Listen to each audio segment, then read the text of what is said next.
Sunday Night Late Show. My next guest is no stranger to the Ed Sullivan Theater. Thanks again to President Barack Obama. Go on sale for the Obama Presidential Center tomorrow morning, and it opens on June 19th. Here's something that doesn't add up. The #1 late-night show in America. The most watched, the most awarded. The one that just won its first Emmy got canceled. Not because people stopped watching, not because the host wanted to leave. The show was pulling in 2.7 million viewers a night, sitting at the top of the ratings pile for 9 straight seasons. And CBS pulled the plug anyway. And the very moment Stephen Colbert said something about it on air, something that apparently made the wrong people uncomfortable, the decision was made within days. So what really happened? And why is one of the most beloved voices in late-night television packing up his desk at the Ed Sullivan Theater for the very last time?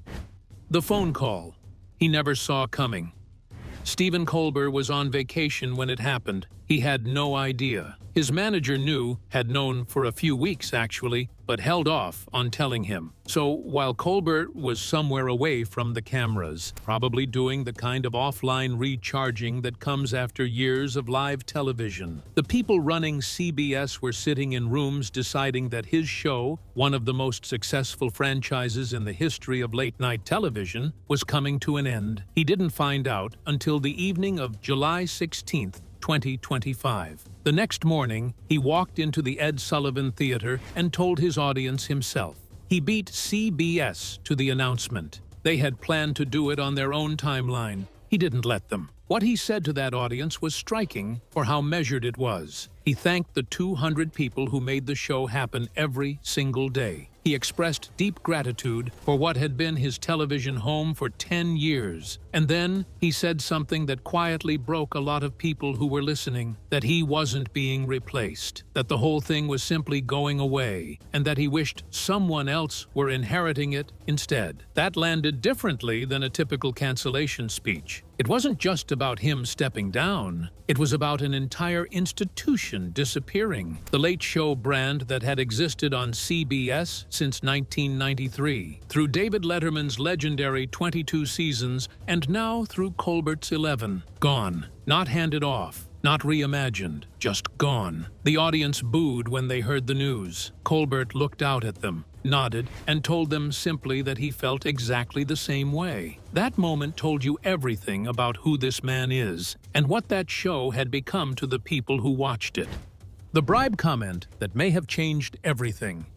Now here's the part of this story that people are still arguing about. 3 days before CBS made the cancellation official, Colbert did something bold on air. Paramount, the company that owns CBS, had agreed to pay $16 million to settle a lawsuit brought by Donald Trump. Trump had argued that CBS News had unfairly edited an interview with Kamala Harris during the 2024 presidential campaign on 60 Minutes. Colbert went on television and called that payment directly and plainly a payment that looked a whole lot like a bribe. 3 days later, The Late Show was canceled. CBS insisted in every official statement that the decision was purely financial, made against a challenging backdrop in late night, and had nothing to do with the show's performance, its content, or anything happening at Paramount. But the timing made that very hard to believe, and a lot of powerful people said so out loud. Senator Elizabeth Warren issued a formal statement saying the public deserved to know whether the show was canceled for political reasons. The Writers Guild of America called for the New York State Attorney General to open an investigation, suggesting that the cancellation itself resembled the kind of favor currying that benefits those in power, given that the Trump administration was right in the middle of reviewing Paramount's massive merger deal with Skydance Media. That merger needed approval from the FCC, a commission whose chairman had already sent warnings to late-night shows about equal-time broadcasting rules. The FCC approval came through shortly after the cancellation. Make of that what you will. Trump, for his part, celebrated publicly. He posted on Truth Social that he was thrilled Colbert had been fired, took a shot at his talent, and then added,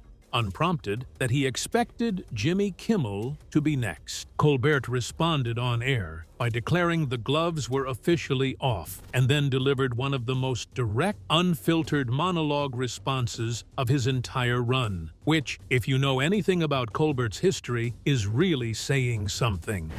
What it actually cost to keep the lights on.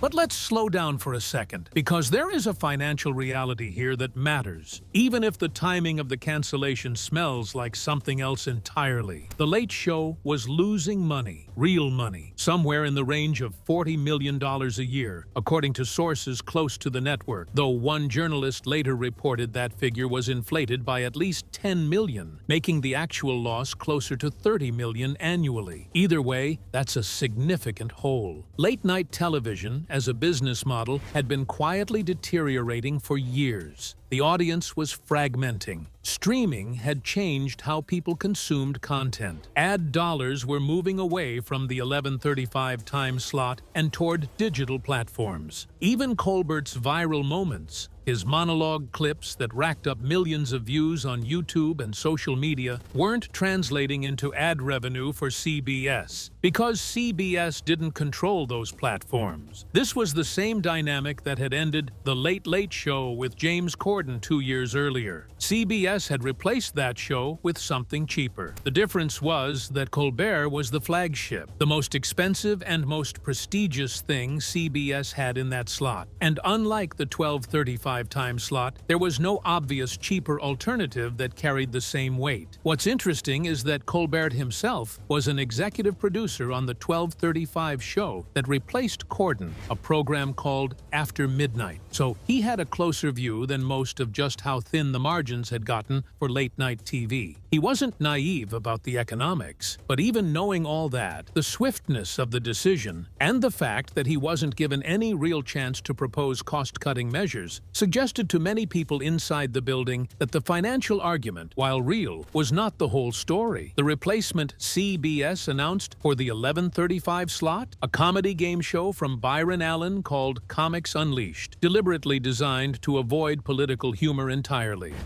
A man built from grief and improv. Here's something about Stephen Colbert that rarely makes it into the headlines, but explains almost everything about how he does what he does. He was 10 years old when his father and 2 of his brothers died in a plane crash. Eastern Airlines Flight 212 went down in Charlotte, North Carolina, in September of 1974. Colbert was the youngest of 11 children, and in one afternoon, his family was permanently changed. He has talked about this in interviews over the years, but never in a way that seeks sympathy. He has said that his mother showed him how to move through devastating loss without becoming bitter. Broken, yes, but not bitter. He has also said that as a young man, he went through a crisis of faith, reached a point where he considered himself an atheist at 22, and then found his way back to his Catholic beliefs through what he describes as a random, almost accidental encounter with a stranger on the street. Those aren't the stories of someone who became a comedian because he thought it would be fun or lucrative. That's someone who found in comedy a way to hold complicated, painful things with enough distance to look at them clearly. He went to Hampton-Sydney College in Virginia, then transferred to Northwestern University, where he earned a theater degree in 1986. He moved to Chicago, joined the Second City Improv Troupe, and met 2 people who would become creative partners for years, Amy Sedaris and Paul Dinello. The 3 of them made a sketch comedy show for Comedy Central called Exit 57, which ran in the mid-90s and earned 5 Cable Ace nominations. He tried to get a writing job at The Late Show with David Letterman early in his career. Didn't get it. He eventually landed at The Daily Show in 1997, initially on a trial basis, hired by a producer named Madeline Smithberg, who took a chance on him. He became the longest-running correspondent in Daily Show history. The reason this backstory matters is because the man who is now walking away from The Late Show is not someone who got lucky. He's someone who built something from the ground up after losing everything that mattered most when he was barely old enough to understand it. The show that changed late night forever. When Colbert took over from David Letterman in September of 2015, there were real doubts. Letterman had been the voice of that 11:35 slot for 22 years. He was an institution, And Colbert, who had built his entire fame playing a character, a satirical right-wing pundit on the Colbert Report, was now going to have to show up as himself, under his own name, in a show that didn't depend on a fictional persona. His first season was rough. The ratings were bad. The tone was uncertain. Critics weren't sure what the show was trying to be. There was even a disastrous post-Super Bowl special in February of 2016 that reviewers called a fumble, about as bad a showcase as you can get, given the size of that audience. But then something shifted. Trump won the presidency in November 2016, and Colbert's show found its voice almost immediately. His monologues became sharper, more urgent, more personal. The show moved from being broadly political to being specifically, relentlessly critical of the administration, and people showed up. By the 2016 to 2017 season, The Late Show was the highest-rated late-night show in the country for the first time since Letterman's era, averaging more than 3.2 million viewers a night. By 2018 to 2019, it had beaten The Tonight Show in the key 18 to 49 demographic, the first time any CBS late-night show had done that since 1994. It held that position for 9 consecutive seasons, 9 years at number 1. All the way through the pandemic, through the strike, through the FCC pressure, through everything, until CBS decided to end it. The most remarkable part of that run wasn't just the ratings. It was what the show became in terms of its approach to guests. Colbert was not interested in the typical celebrity chat format. He had Joe Biden on during the COVID pandemic to talk about grief. He had a conversation with Dua Lipa that veered into his Catholic faith in a way that felt genuine and unexpected. He asked Michelle Obama to do an impression of Barack on camera. He had the kind of conversations that made guests say things they hadn't planned on saying. That's rare. That takes a kind of trust that hosts spend years earning. Colbert earned it. The room where legends showed up to say goodbye. In the weeks before the final episode, something unusual happened. Late-night television is supposed to be a competitive business. These shows go head-to-head for viewers every single night. But in the spring of 2026, as Colbert's last days approached, the people who were supposed to be his rivals showed up at the Ed Sullivan Theater, not to compete, but to be present. Jimmy Kimmel, Jimmy Fallon, Seth Meyers, and John Oliver all came on the same episode in the penultimate week. Colbert introduced them as his best television friends. He joked that the 5 of them being in the same room meant Jon Stewart was now the designated survivor. The episode had the loose, warm energy of people who had survived something together, which, in a way, they had. The 5 of them had created a podcast during the Writers Guild of America strike in 2023, a project they called Strike Force 5. All proceeds went to the staff of their shows, the writers and producers and crew members who were suddenly out of work. 12 episodes, all done without scripts, just conversation. And it became something people genuinely loved. Kimmel also announced that on the night of Colbert's finale, he wouldn't air a new episode of his own show. He would air a repeat instead, not to compete, just to clear the air. Then there was David Letterman. Letterman walked back into the Ed Sullivan Theater, the theater he had rebuilt, the one where he had spent over 2 decades making television history, and received a standing ovation. He told the audience he had every right to be angry about what had happened, and he made no effort to hide it. He reminded the room that none of them would even be in that theater if not for him, and that no matter what CBS had taken away, they couldn't take away a man's voice. Then he closed with a send-off to the network, paraphrasing the legendary broadcaster Ed Murrow, that made the crowd erupt and left absolutely nothing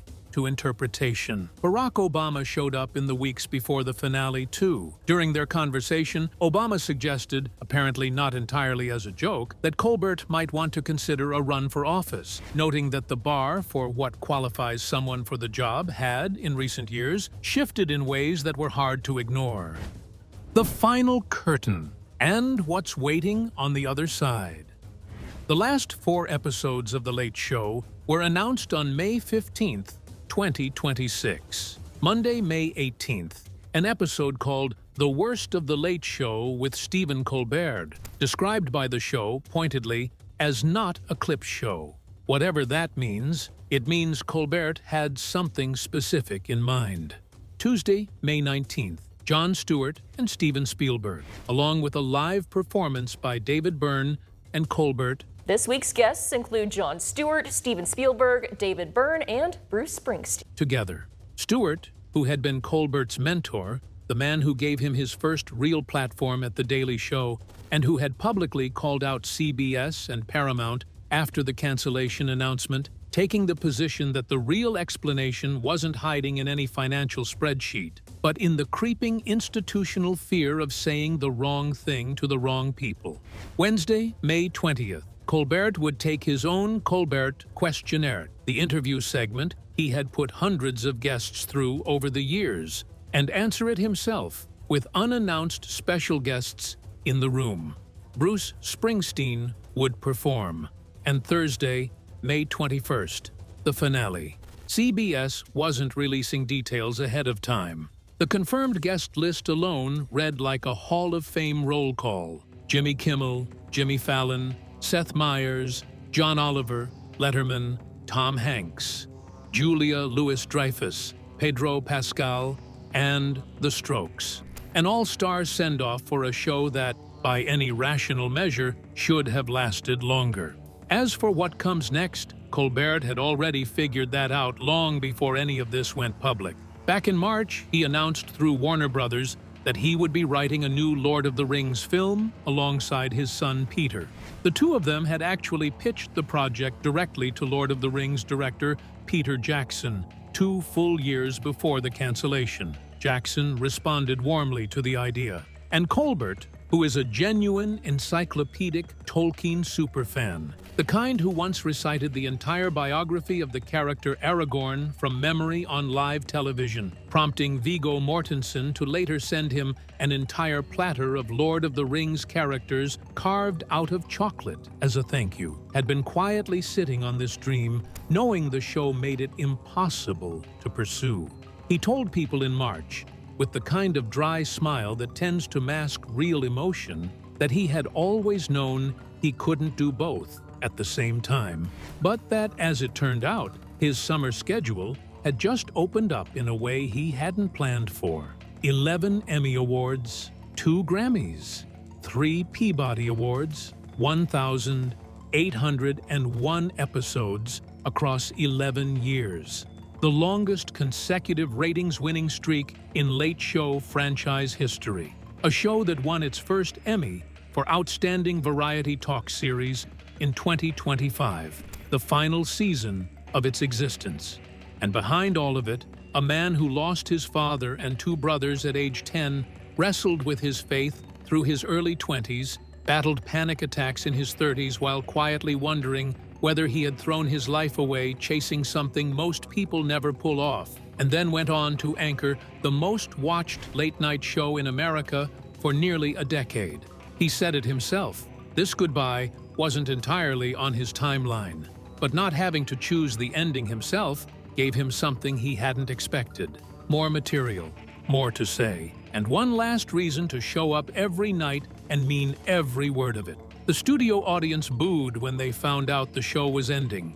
Colbert nodded at them and told them he felt exactly the same way. After everything, the ratings, the Emmys, the 9 straight years at #1, do you think CBS made this decision because the money didn't work out, or because some things had become too expensive to say out loud? If you enjoyed this video, be sure to like and subscribe to our channel. For more interesting stories like this, be sure to click on the next video that pops up on your screen. You never know what you'll discover next.